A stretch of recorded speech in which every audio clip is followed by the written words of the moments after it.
Hey there, welcome to the Inclusion Solution Live. I am your season 6 host, Mareisha Reese.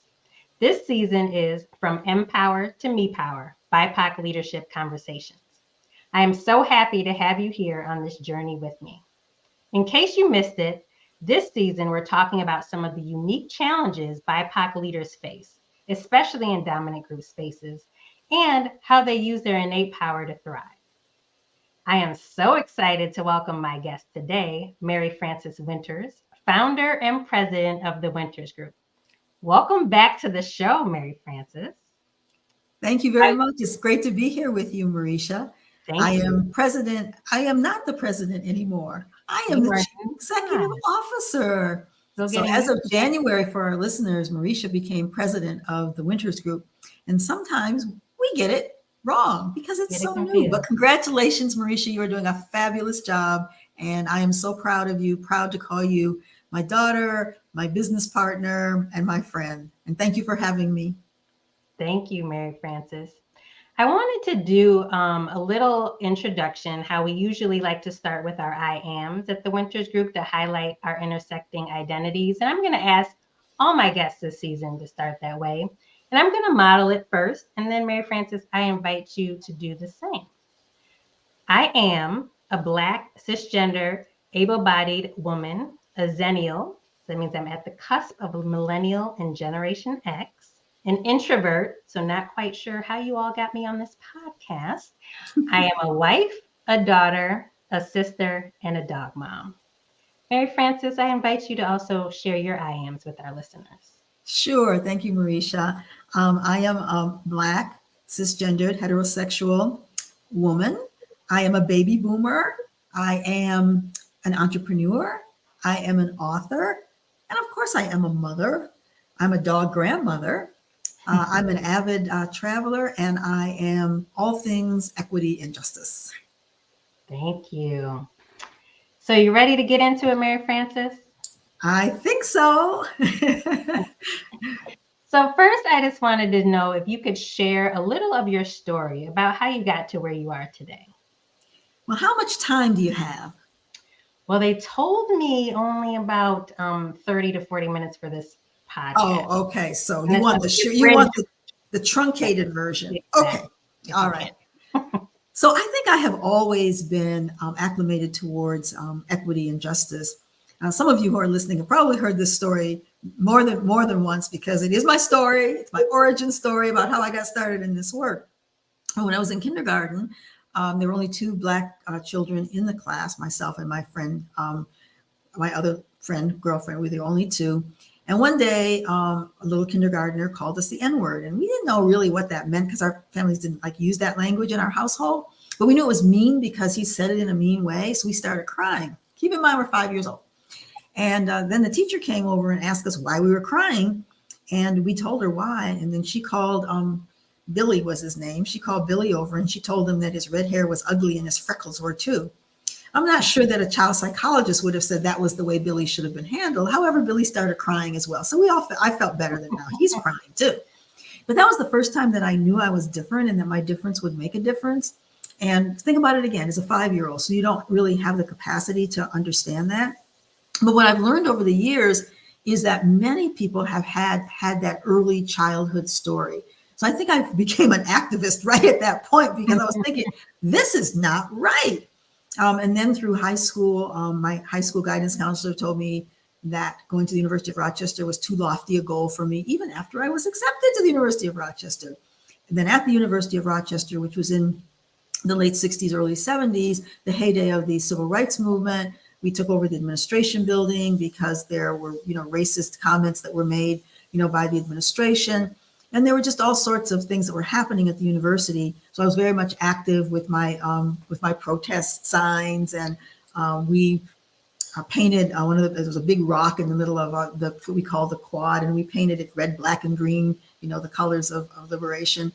And so, and then when I went to my first job at the Eastman Kodak Company, there again, I got into affirmative action, put the Black woman in affirmative action. So I was doing work there where I was defending the company against discrimination suits. So it's just really always been, in my DNA. When I started the Winters Group in 1984, I started it as a market research company. And, here we are, 40 years later, and we're a diversity, equity, inclusion justice firm. And that happened probably about 15 years into the company, where we shifted and started doing research around diversity, equity, inclusion, and doing audits and whatnot.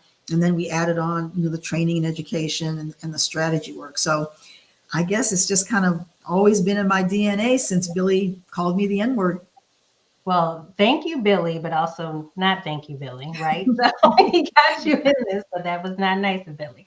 So one part of your story that you left out that I would love for you to just share, because I love this part of the story, when you were at your first job at the Eastman Kodak Company, and what sparked you to leave there. So if you can share that story, because I think that shows how you said, no, I'm going to take my power and I'm going to go off and do my own thing. So I think that would be a really great story to share with the listeners. Thank you for that. So I was selected as one of 4 people to go through an executive MBA program that the company sponsored, and they only picked 4 people a year. And I was the first Black person that they picked, and and the youngest person that they picked to go through that program. That was at the beginning of the 80s. And so when I left that program, the 3 white men received like really big promotions. They became vice president of this, vice president of that. And I thought, oh boy, I'm going to get a vice president's job. Not so fast, Mary-Frances. No, they asked me, what would you like to do? And I'm like, oh, you just spent all this money on me. Don't you know what you want me to do? So that was like my first clue that I needed to take my own power. And then I had an incident. I had a sexual harassment, incident, and I really didn't know how to handle it at that time. And for me, handling it was saying, if I'm going to succeed or fail in life, it's not going to be because I'm in this dominant group culture and they're going to dictate, who I am, how I am, and how I'm treated. If I'm going to fail in life, it's because I don't work hard enough. And so I decided, rather than trying to go to another corporation, that I would strike out on my own. Wonderful. Was that the story? That is the story. And I think that is a beautiful MEpower story that listeners, could hear just how you took, like you said, you took your own power and you said you could do it. And I remember you said that someone showed you, oh, she'll be back in 40 years here. Nope, not back, and still rocking the leadership here at the Winters Group. All right. So my next question. So throughout your years at the Winters Group, you have worked with many clients. And, often they lament to you about not being able to find, diverse candidates to fill leadership, or more specifically, BIPOC candidates to fill leadership roles. So what is your response to that? My response to that is I'm really tired of hearing it, because you're right. I've been hearing it for 40 years. And I can remember when I was still at the Eastman Kodak Company, those, some more than 40 years ago now, they brought in a whole influx of Black people at one time, into leadership roles. And most of them, I think all of them didn't, well, I think one did last, but most of them did not last. And part of the reason was they were expected to assimilate. They were expected to give up any, cultural norms that they had learned, or ways of being that they had learned about how you lead people, and do it the way that the dominant group said this is the way, that you do it. As we know, from a cultural perspective, there are some cultures that are much more relationship oriented. There are other cultures that are much more task oriented. And the dominant group culture in these large organizations tend to be more task oriented. And so if you're more relationship oriented, perhaps more nurturing, that was seen as a negative. That was seen as something to change. And when you're trying to fit in, I know when I would go to work, I would feel like, I didn't know who I was, how I have to be this day, how do I have to be this next day, so that I can fit in.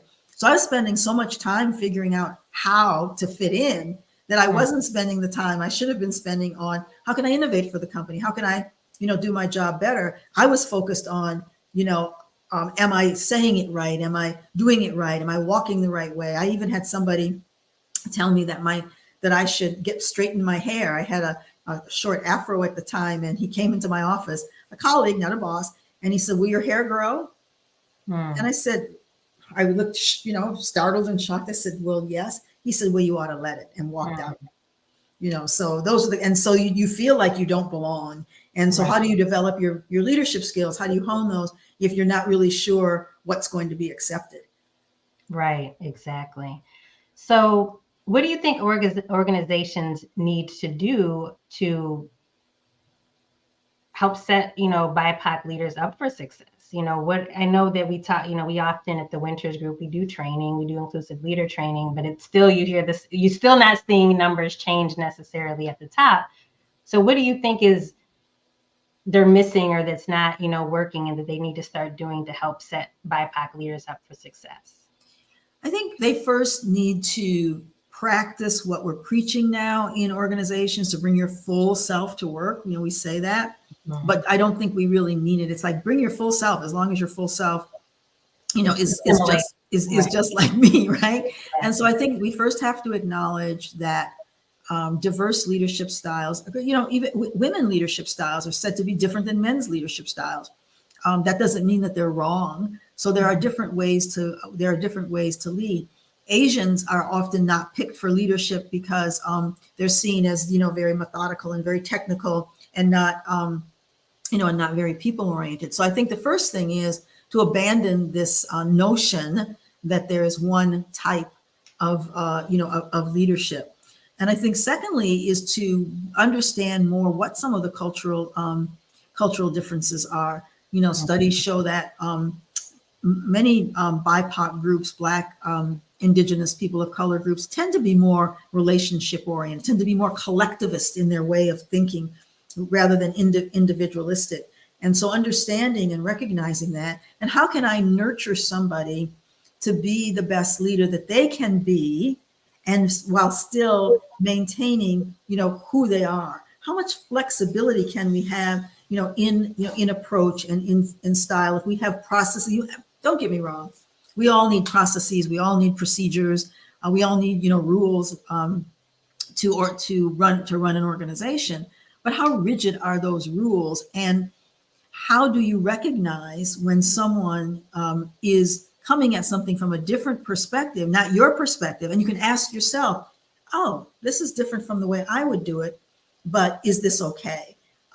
So let's look at mentoring and mentoring programs. Often mentoring programs are set up so that the mentor is giving the mentee advice about, here's how I succeeded. Well, if that mentor is a member of the dominant group, and the mentee is a member of a historically underrepresented group or BIPOC group or historically marginalized group, the strategies that mentor used as someone from the dominant group may not work for that mentee. And so again, that mentee is trying to fit in. So how do you nurture somebody to grow into their own, so to speak, Right. as opposed to becoming a clone? Right.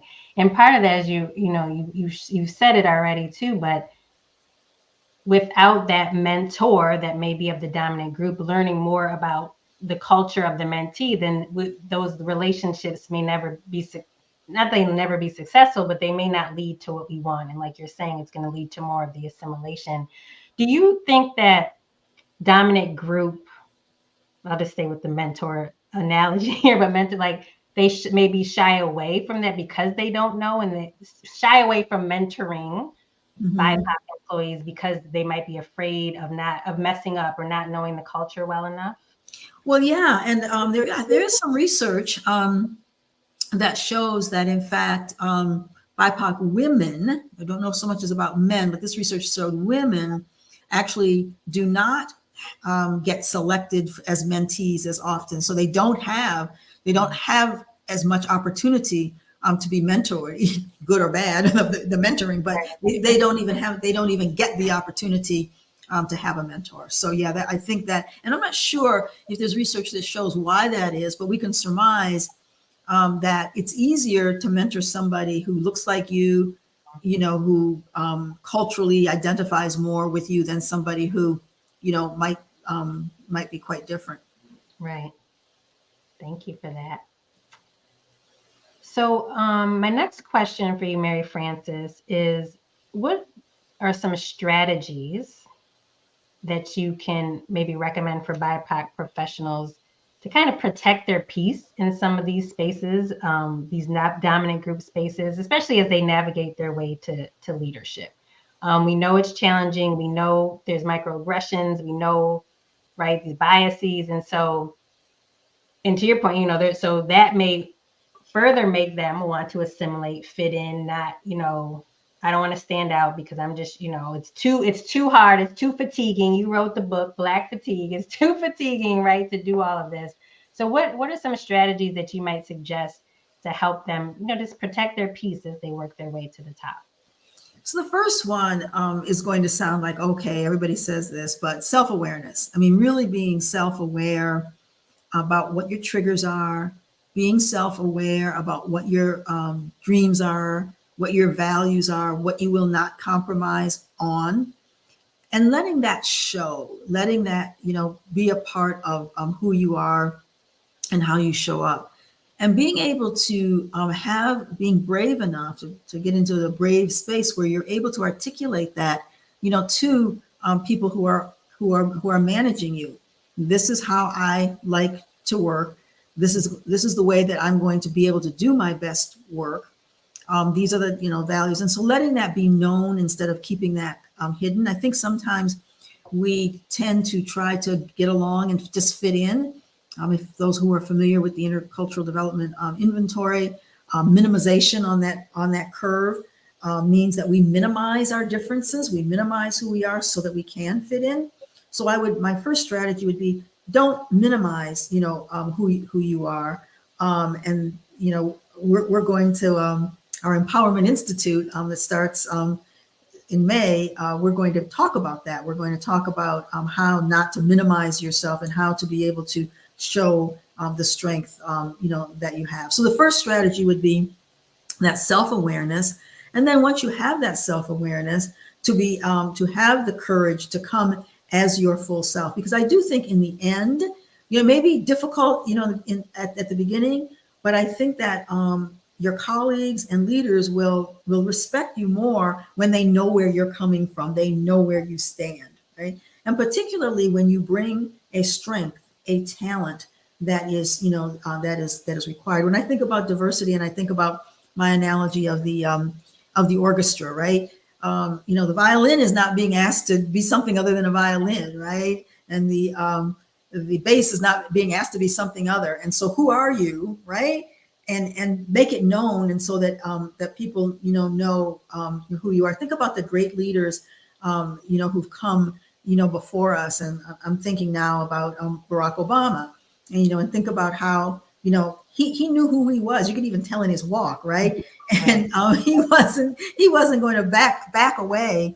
I mean, he was a diplomat. Obviously, he compromised. Obviously, he collaborated.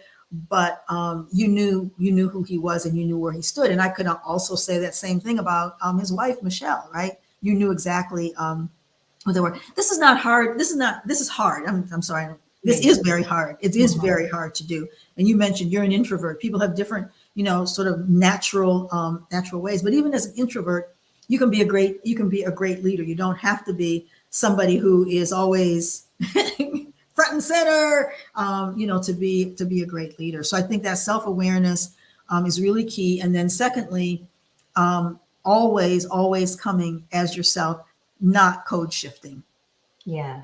And I think, for that, and it's in that order, right? Because if you are not fully self-aware and fully comfortable with yourself, you may try to show up authentically, but then if someone, right, is tells you that that's not the way to show up, or looks down upon that, then you will easily retreat back and go back to the other way. But if you're fully self-aware and like, this is me, and I'm not going to take any, they're going to take me or leave me. And I know that could also be hard, right, for people to say, well, what if I bring my full authentic self and then they don't accept it, and then I can't leave the company because I need work. I mean, you could leave, it's like kind of like we tell people, don't stay there if they don't respect you or who you are. But that could be hard because, in these times especially, just needing the work and the job. So I know that that could be a struggle that BIPOC people face too, of just thinking like, oh, if I do too much of bringing my whole self. But as long as you stay true to who you are, you're fully self-aware, then you'll want to be in those places that accept you and embrace you for that. Well, another strategy that I always say, and I wrote about it in one of the books, I think it may have been in Inclusive Conversations, or We Can't Talk About That at Work, one of those books, that you should always have a plan B and a plan C. And so as you think about your future, your future may not be at that particular organization. So my story was, my plan B was, I'm going to start my own business. And statistics show that Black people, and in particular Black women, are starting businesses at 2 to 1 the rate of any other group. And the main reason for that is that they're not finding that they can achieve what they'd like to achieve in these big corporations. There's lots of microaggressions that happen. People are getting passed over. People are getting mistaken for the other Black woman in the in the department, being left out of meetings and off of emails. Oh, I forgot. And so the burden, as you mentioned, I wrote about it in Black Fatigue. It's very fatiguing to have to sort of, in other words, like fight for your place, fight for your rightful place as a human being, even in an organization. So that becomes difficult. So it is burdensome. And so, another strategy is to, protect your peace and your well-being, knowing what your boundaries are.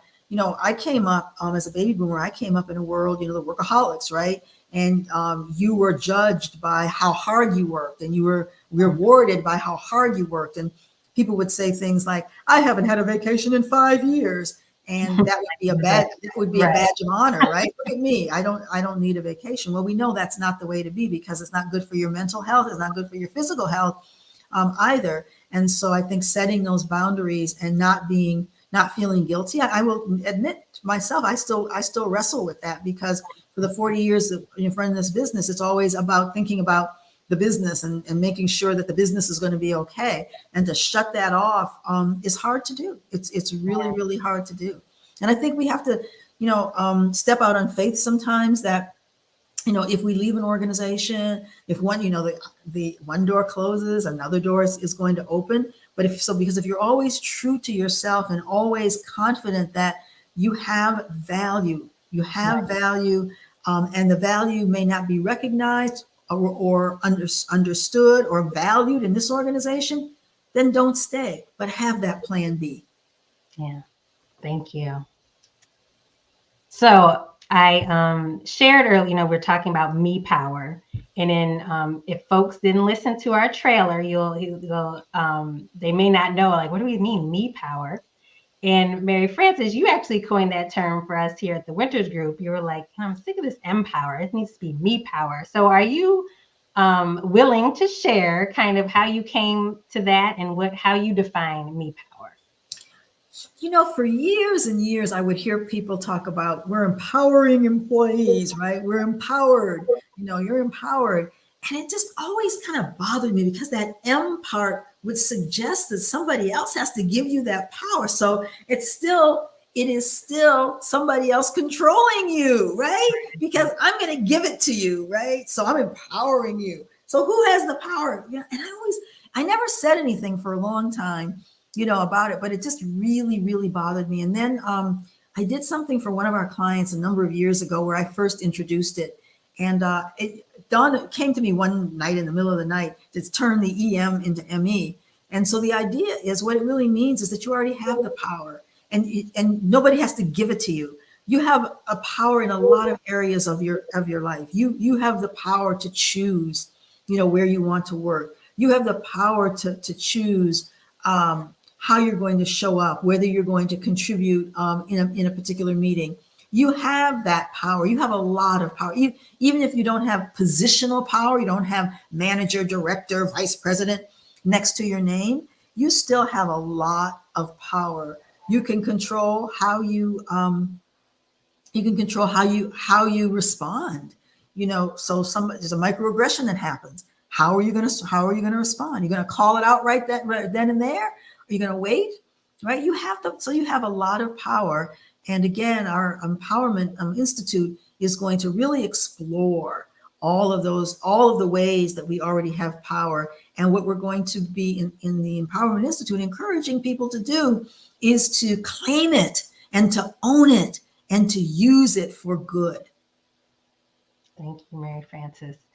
So I did have a question for you on the Empowerment Institute. I know you've teased it twice already because you're jumping the gun here, but so as Mary-Frances shared, the Winters Group will be launching its Empowerment Institute in May of 2024. Registration is open. Is there anything else you want to share about the Empowerment Institute in particular, or what, why you decided to create it, or anything to add to what you've already shared? Yeah, I don't know if I've shared this already, but if I did, I'm going to share it again. For so long, yeah, and you did say it earlier in one of the earlier questions, I have heard we don't have a pipeline of BIPOC ready for leadership. And my question is, well, why not? Why aren't you developing BIPOC for leadership? Right. And so that just doesn't seem to be happening. It hasn't been happening. And so, we hear people talk about high potential lists that they have in their organization. Well, who gets to be on the high potential list? And when we go in and do an audit and we ask, what's the demographic breakdown of your high potential list? Well, oftentimes there aren't any BIPOC people on that high potential list. Mm-hmm. And so why not? And so this is an answer, not the only answer, but an answer to those leaders who say, we don't have anybody ready to go into leadership. Well, we're going to help you prepare BIPOC for leadership roles. Because when we look at just nationally and even globally, when we look at the statistics, when we look at the lowest job titles, the entry level job titles, we don't seem to have an issue there in terms of representation. But the higher you get, the fewer people of color you have within the organization. So if our goal is to reach parity, if our goal is to increase that representation at those levels, then we have to acknowledge that we don't have that there is a problem, and that the development is needed. But this type of development is different than the traditional type of leadership development programs. In that, as I've said before, it is not about you figuring out how to fit in, but it's about you figuring out how to find you and how you can best release and unleash the talent that you already have. Right. And how bringing your full self, like understand what's that power within, self-awareness, and bringing my full self. And if they don't like it, then I'm going to pack my bags and go to plan B, right? That you shared and earlier. I'm not saying, yeah, and it's not easy. It's not easy to go to plan B. Right. Exactly. However, when you have that self-assurance that you are okay, there's nothing wrong with you, and that you have something to offer, you will find that place where you can be who you are. It may take a longer period of time. It is difficult. It can be fatiguing. And this is where you need the support group. And I'm finding that a lot of communities are developing, online communities or in-person communities to support each other on these journeys. And one thing I also love about our Empowerment Institute is that it's not only for BIPOC, but it's by BIPOC. So our designers, our design team, and facilitators are BIPOC as well. So Mary-Frances, I shared I pulled out of you a MEpower story earlier about how, when you left Kodak and started your own business. But do you have any other stories that you want to share, personal stories and ways that you honed into your own power and, just unleash your full potential, so to speak? So I've been in a lot of situations where I am in white spaces and I end up being one of a few on the team, in the organization, on the board. And so I'm on the board of my alma mater, the University of Rochester, which is primarily white dominated space. And it can be difficult to show up as my full self, because there are a lot of ways of being on that board and other boards. I'm not trying to point them out specifically, but to just say that would be against the way that I would see you would handle something in an inclusive and more equitable manner. And so in that realm, I oftentimes share with small groups first before I share with the entire group. So, just to sort of see how my ideas are, going over and getting some support, so that when I do speak up in a meeting, I'm not the only one who is sharing a particular perspective. Mm-hmm. I love that. Well, as we wind down and wrap up, I did want to just also share a little personal story about myself, because you talked a lot about being the one of only in spaces, and a lot of once you get moved higher up in organizations, you find yourself BIPOC employees find themselves being one of only.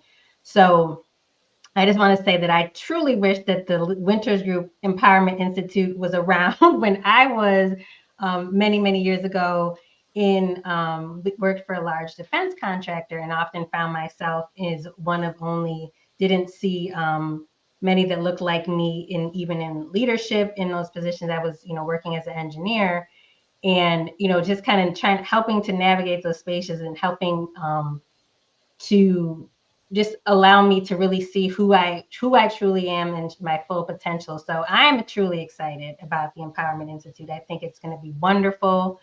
We probably should, I don't know why we didn't start it sooner, but better late than never.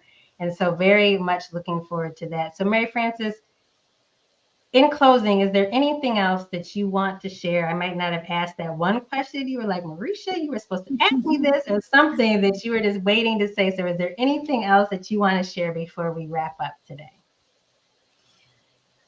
Only that my goal, as I'm in the later part of my career, is to support those who are earlier in their careers so that they don't have to go through some of the challenges that I went through. I'm not sure how successful I am at that, because I am hearing from our younger, clients that many of the same issues that I faced, that you faced when you were an engineer, are still present today. But that is truly my goal. My goal is to lighten the burden, if possible, for those who are coming behind. Thank you. And I do believe that you are successful, but it's a large world, right? And there's only so much you, Mary-Frances, can touch. So you definitely are successful in your quest, and it's gonna take time. Unfortunately, take longer than we want it to. So this has been such a fruitful conversation. I have thoroughly enjoyed spending this time with you, and I'm sure our listeners have as well. I thank you so much, Mary-Frances, for joining me today, being my first podcast guest. Thank you. And so, folks, that is a wrap for this episode of From Empower to MEpower. Please join me next time as we further explore the differences that make a difference when it comes to BIPOC leaders. Until next time, stay MEpowered.